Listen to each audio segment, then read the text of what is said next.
from the trunk. Recommended fertilizing practices. Fertilizers should be placed around the drip circle of the plant for the first to the third year and also scattered into older fields. During the first year, place 4 ounces sulfate or urea per plant. From the second to sixth year, use 12 ounce NPK, 12-10-18 or 16-9-18 per plant twice per year during rainy seasons. Use 16 ounces per plant twice yearly from the 7th year onward. Scatter fertilizers in field that are free of weeds from the 4th year onward. Do not scatter fertilizers near to the tree trunk.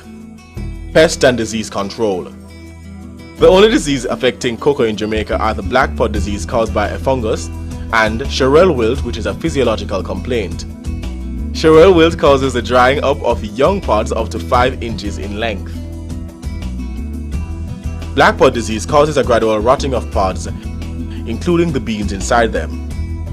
Black pod attacks cocoa especially under damp, cool shade conditions. Attacks may be reduced by thinning shade trees. Birds, rats and ants spread infection from tree to tree and on the same tree. When pods with diseases are not cut off soon, the disease spreads to the bearing bumps and grow inside it, where it remains as a canker, spreading spores on other pods. Rain splashes carries the disease upward to other pods. During drier, warmer period of the year between March and September, the disease produces tough-resistant spores that remain until sufficient rainfall occurs, when the disease again starts to spread. The soil is the recipient of black pod infection. Spores are carried from the soil in splashy when it rains up to 2.5 feet above the soil level. Treatment of black pod disease. Make sure that at least 70% sunlight gets to the matured cocoa plants. Construct good drainage in areas that are waterlogged heavy soils. Remove all branches that, when bearing, will be 2.5 feet from the ground. Remove pods that have black pod disease at least once per week. Heap affected pods in a clear area and spray with copper fungicide, or burn or bury them. Spray the soil under the affected cocoa trees. Sherrell wilt. Sherrell wilt cannot be controlled. It will affect plants less when they are grown under highly fertile, well-drained conditions. Losses can be severe when trees use up nutrients in putting out new leaves.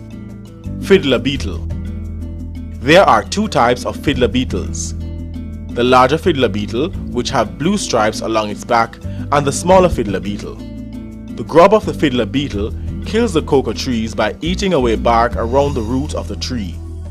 Fiddlers lay their egg between 2 knitted leaves, although they do not lay between the leaves of cocoa trees. Grubs hatch and drop from shade trees in cocoa fields and are blown from surrounding trees into cocoa fields. How to control fiddler. 1 ounce mocap should be applied twice per year in a band 6 inches away from young plants.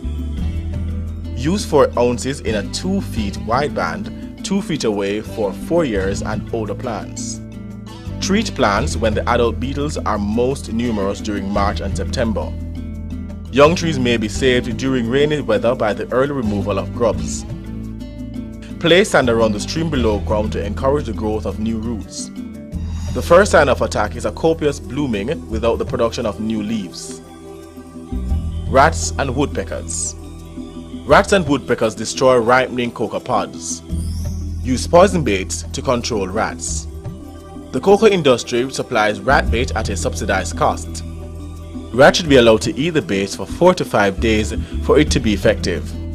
Set baits out of the reach of children and dogs. Set rat bait inside cut bamboo or tin tied to the limbs of cocoa trees.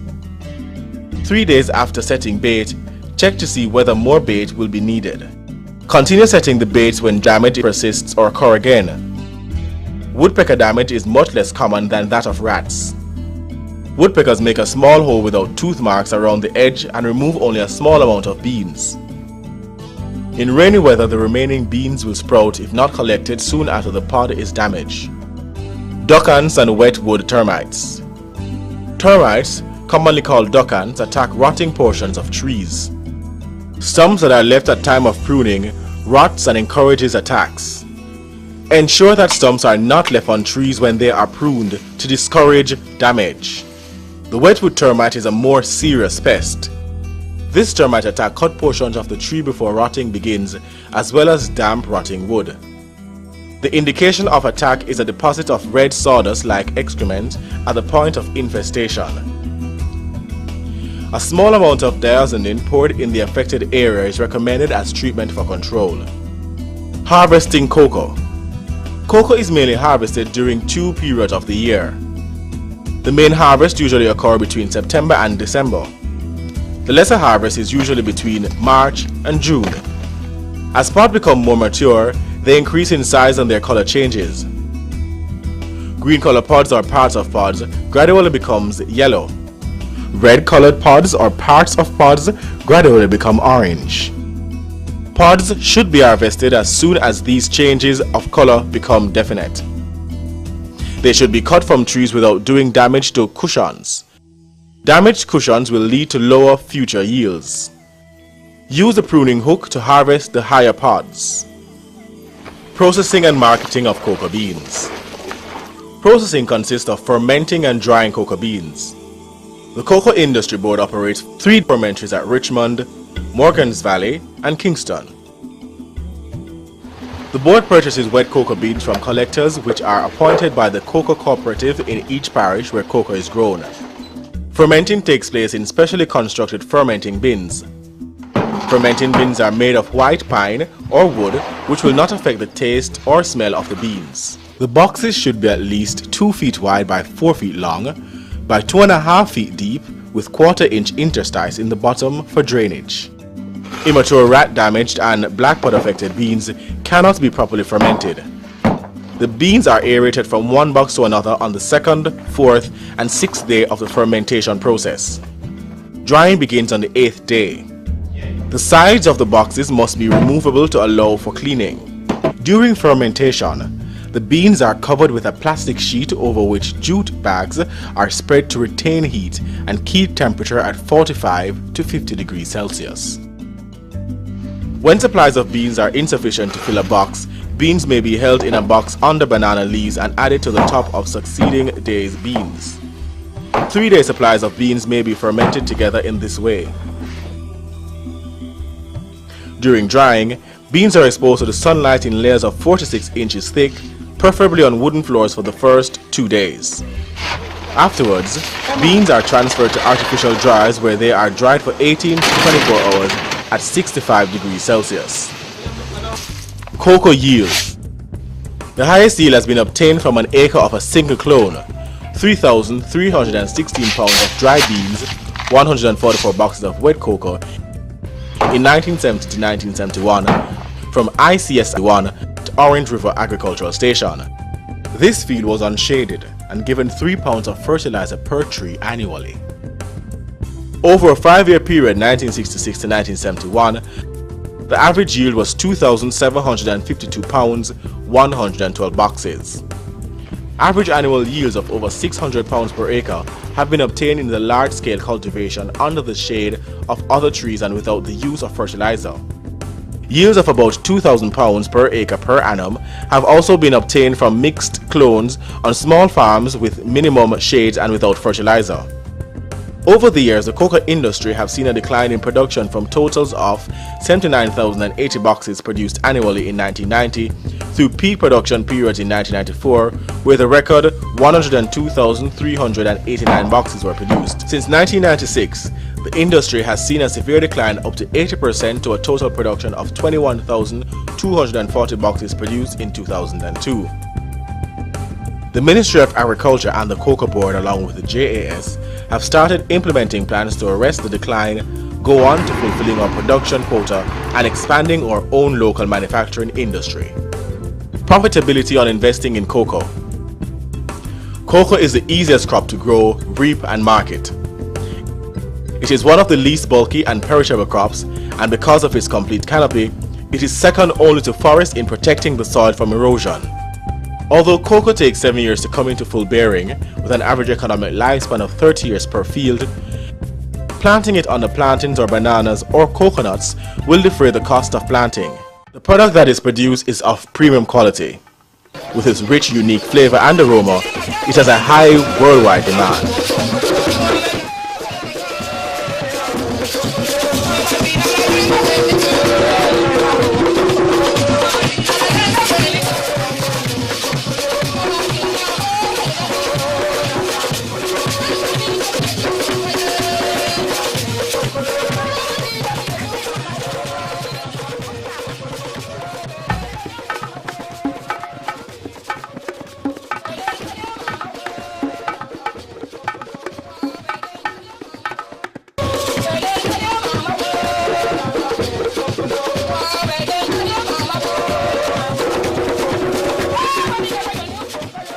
In our commitment to the redevelopment of the cocoa industry in Jamaica, the Jamaica Agriculture Society, in collaboration with the Ministry of Agriculture through the Cocoa Industry Board, is embarking on a major program for the resuscitation of our cocoa groves. This program will lead the enrichment and the development of our small, medium and large farmers. Over the last 10 years, the cocoa production in Jamaica has declined by over 70%.